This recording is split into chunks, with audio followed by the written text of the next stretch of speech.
Welcome back to CodeChef's Python Basics series. Today, we'll learn how to make your program talk to the user using the input function. Think of ordering food at a restaurant. The waiter doesn't just serve you something random. Instead, they ask, "What would you like to eat?"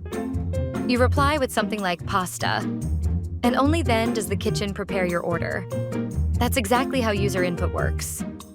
Your program pauses, waits for your answer, and then moves forward with it.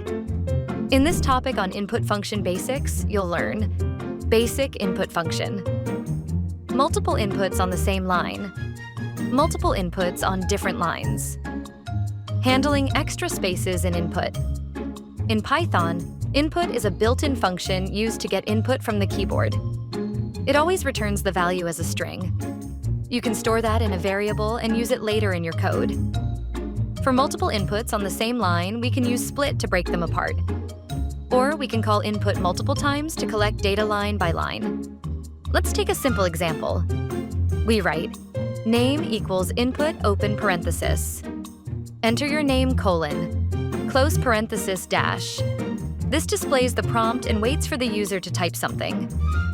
If the user types Ravi, that value gets stored in the variable name. Then print hello name combines the word hello with whatever the user entered. Now, let's try taking two values on the same line. X, Y, cha input. Enter two numbers. Split asks the user for something like 10, 20. The split method breaks the string into two parts, 10 and 20, and assigns them to X and Y. To take inputs separately, we just call input twice. First, ara input. Enter first number. Then, b error input. Enter second number. This is helpful when we want the user to focus on one value at a time. What if users type extra spaces? Python split handles that automatically. For example, br input. Enter two numbers.